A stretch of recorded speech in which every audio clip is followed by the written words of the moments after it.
Hello everyone! Welcome back to our channel. This is me again, your Kabayan Amor.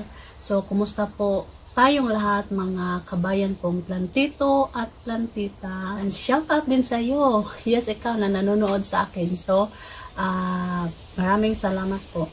So, for today's video mga kabayan, is tatalakayin na naman natin uli or i-share ko naman sa inyo yung mga rason kung bakit yung ating dahon ng ating jade plant ay mayroong black spot na kagaya nito. Yan. So, yan po ang i-share ko sa inyo sa vlog na ito. So, keep on watching!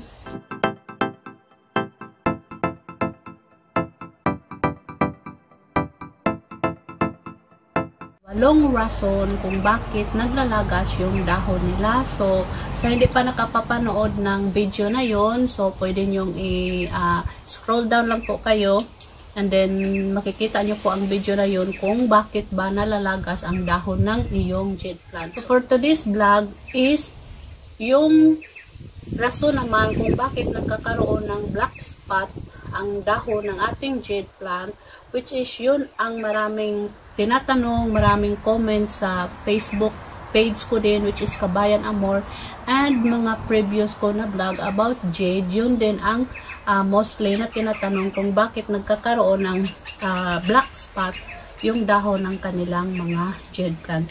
So, mayroon tayong 4 na rason kung bakit nagkakaroon ng black spot ang ating jade plant.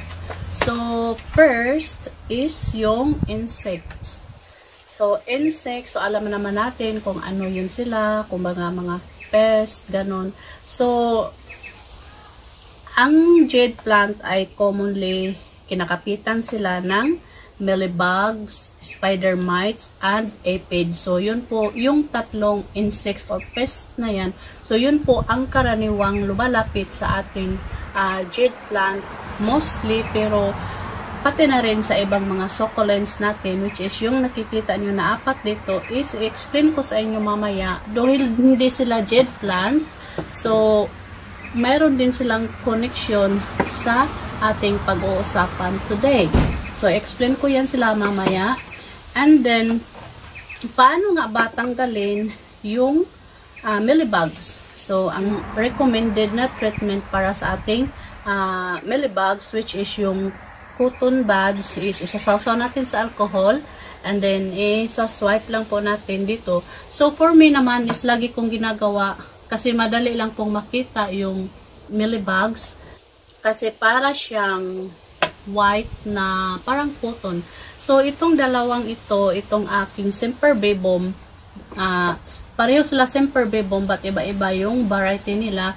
This one is yung aking Semperbebum slabber seedling, and then ito naman si Semperbebum Waitans red. Ito ko nakikita palagi yung mealybugs na nabanggit natin. So, mealybugs is, lagi ko silang, I think, every other day ko sila chine-check kasi madali lang din, ang Semperbebum is madali lang din sila kinakapitan ng mealybug. So, ang ginagawa ko is chine-check ko yan dito. Lagi sa mga singit-singit nila, ito po yung madaling kakapitan ng mealybug. So, hindi ako gumagamit ng cotton buds, which is yun ang treatment talaga.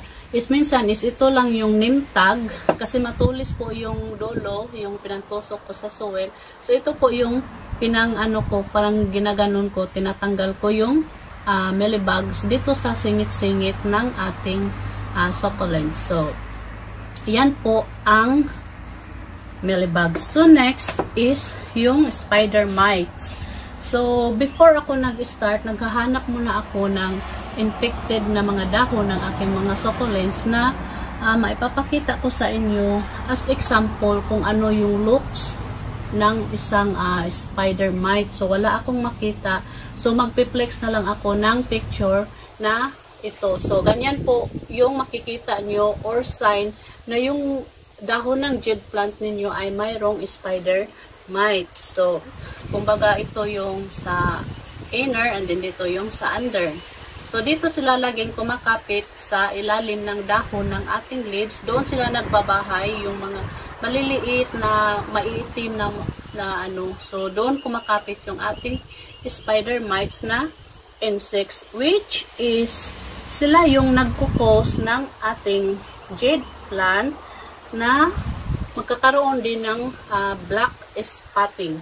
So, ang pagtatanggal po sa spider mites is iwa-wipe lang po natin yung ating jade leaves using alcohol and water. So, iba yung sa mealybugs, so iba din yung sa spider mites, which is we're going to use alcohol and water to wipe the spider mites. So, minsan yung iba is pwede rin natin anuhan ng hose or water, i-spray natin so madali lang silang matanggal din. So, next is about yung aphids. Aphids or aphids, so whatever. So, ito naman yung mahilig magsipsip sa dahon ng ating jade plants or any succulents. So, ang aphids ay yung kulay nila is mayroong green, mayroong yellow, mayroong ding brown or black. So, yung dito naman is yung ating tiger jaw, which is dito ko rin nakikita palagi yung aphids na kulay green. So, ang pads na ito is wala na tayong makikita kasi everyday ko sila chinicheck kasi hindi mo nga mapapansin na aphids pala yung green kasi almost same sila ng color ng ating tiger's jaw. So, wala na ito. And then, chinicheck ko itong isa kanina. So, 5 yung ganito ko. Mayroon akong nakita na green talaga. So, ipapakita ko sa inyo. Ayan. So, i-closer natin. Hopefully ma-clear siya sa camera. No? So, may green dito. Ayan. Ayan. So, yan po ang laging dumidikit na aphids dito sa aking tiger jaw. So, ang ginagawa ko dyan is using the name tag is ginaganon ko lang po siya. So, ayan. So, yan po yung aphids na kinuha ko doon sa aking tiger jaw, which is, pwede na, mayroon pang isa dito. So, excuse ko muna itong ating.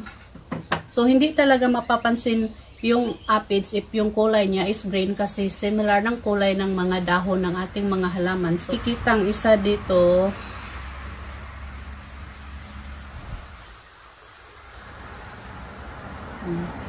So, advice ko lang sa inyo mga kabayan is check nyo lang everyday yung mga succulents na nakapat na yung masyadong masikip yung singit-singit kasi dyan po namamahay yung insects na nira ng ating mga dahon.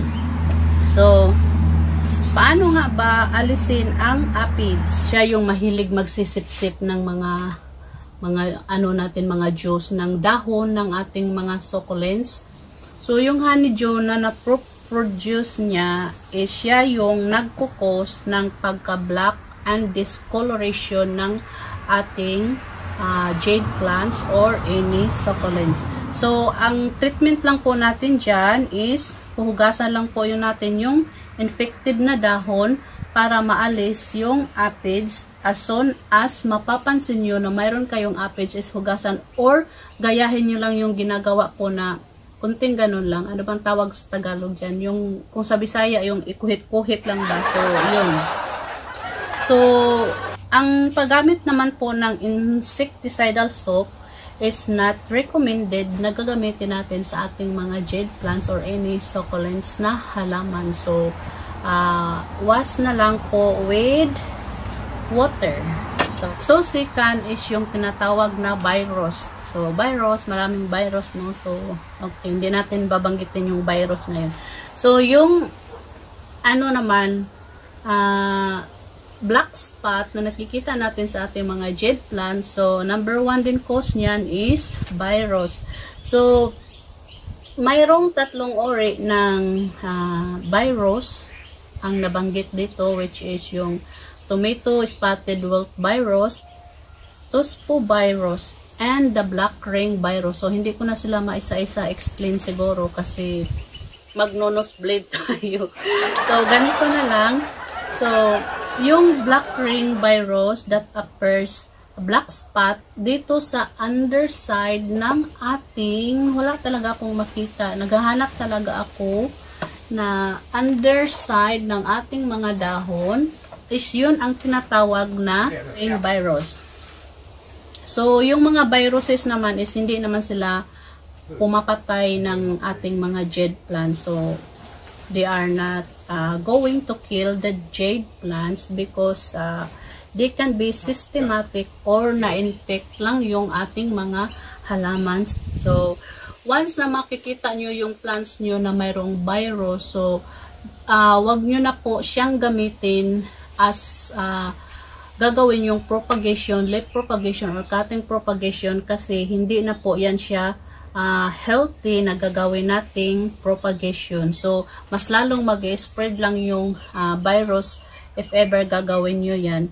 So, just to prevent na hindi siya magdami, so, itatabi natin yan, hindi natin siya ilalagay sa ibang grupo ng mga halaman natin. So, itatabi natin if mapapansin natin yung isa sa mga halaman natin na nakapots which is mayroong virus. So, third one is yung fungi. So, before, akala ko virus and fungi are the same, pero hindi pala sila the same. So, third one is itong ating fungi. So, sila din yung cause kung bakit nagkaroon ng black spot ang ating jade plant. Pag yung plants nyo or sabihin natin jade plant is mayroon na siyang fungi.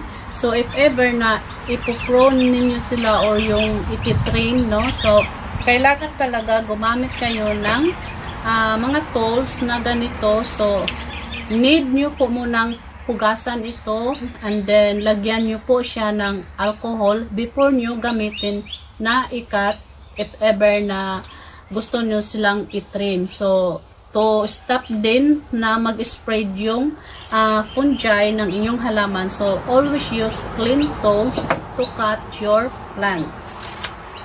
Or hugasan natin siya ng alcohol. So, last but not the least is yung lagi nating binabanggit is yung water. So, watering our plants, our jade plants, cactus, and succulents. So, when it comes naman po, so here we go again. Watering again. So, dapat yung soil talaga ng ating jade plants is ginagamitan natin ng very well fast draining soil po. And then, advisable din po na yung gagamitin nating pot sa ating jade plant is clay pot. So, like this. So, jade po ito. Yan. So, medyo red siya kasi naka-full sun siya. And then, ito is mga ano lang po sila. So, hindi sila totally naka-clay. So, yung mga medyo maganda kong jade is sila yung mga naka-clay gaya nito. So, bakit nga ba clay yung gagamitin natin na pot para sa ating jade plants?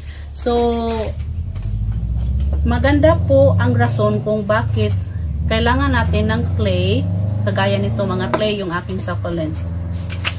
Kasi when it comes naman sa water, which is yung pang-apat na rason ng ating topic for today, so hindi ka problema if ever magdidilig ka, lalo na pag sinusok and dry natin ang ganitong pot.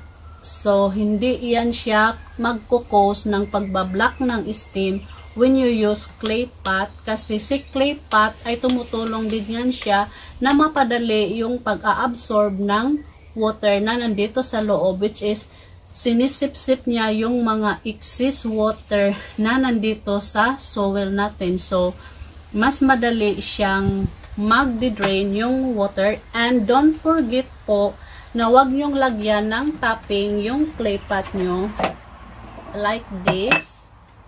Ayan, like this. So, don't forget, if ever magdilig kayo, so, kailangan tanggalin nyo yung nakalagay sa bottom para yung water niya is hindi mag-i-stay doon, which is magkukos siya ng black spot sa leaves and rotting.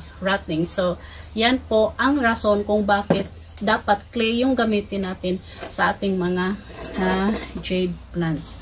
So, hanggang dito na lang po ang vlog na ito mga kabayan. So, hopefully, hindi man perfect yung pagka-explain ko. So, hopefully, at least man lang naiintindihan nyo. So, for reason kung bakit nagkaka-black spot ang ating jade plant. So, thanks for watching for this vlog mga kabayan. Hopefully, nakasubscribe na kayo sa aking channel. And don't forget to click the bell button po para maging updated na naman kayo sa iba pa nating video kung ano naman yung mga common katanungan sa vlog na ito is yun din ang ating itatopic sa next vlog natin. So, have a happy and blessed Sunday everyone. Stay safe, God bless, and advance Merry Christmas sa ating lahat. So, ingat-ingat po mga kabayan. Bye-bye!